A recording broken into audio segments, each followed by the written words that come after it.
So another instance of Konvy going out of its comfort zone has been raising money from investors as well, partnering with the likes of ourselves at Insignia for with us over a year now.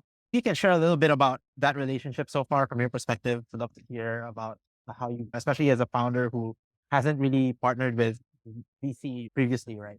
And how this kind of partnership has contributed to Konvy's growth as a company as well.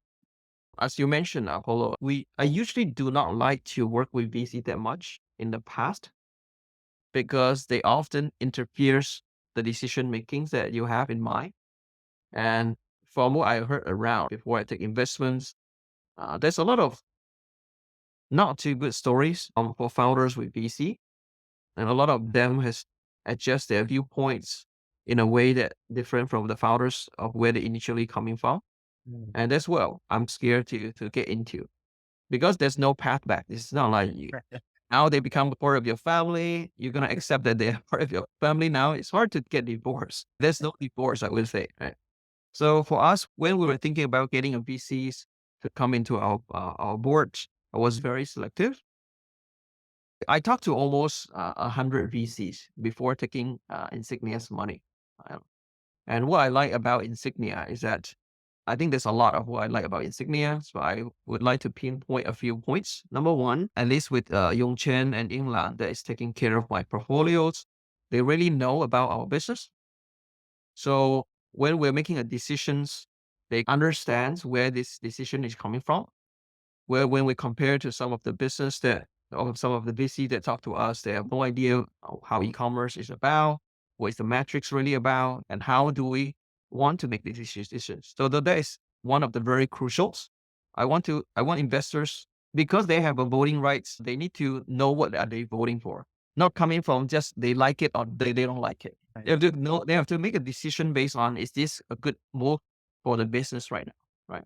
Taking into account of the external environments, taking into account of down in 5 years, 10 years plans, if this move is going to help the business in the long run or not. Right. So this is number one. Number two, Insignia is a very popular VC fund in the regions, and they have very strong connections across the regions. Because of that, Insignia has introduced me multiple connections that I need. At the end, the connection is not going to be there for you to exploit. Connections are there because you already have some thoughts. For example, Konvy is going into LLM. We're thinking to go into AI. And sometimes we have questions about cyber securities. We have those kind of questions. And we need those kind of connections to answer some of these questions. And Insignias provide that connection for us. Right. So whenever we need some things, they are there to support things that and connect with us with the right people to solve.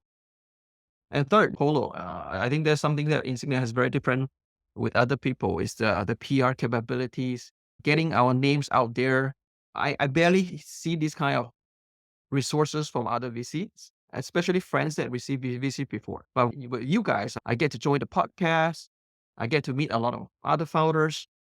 I get my names out as well. That help me a lot. A lot of VC knows us because coming from you guys.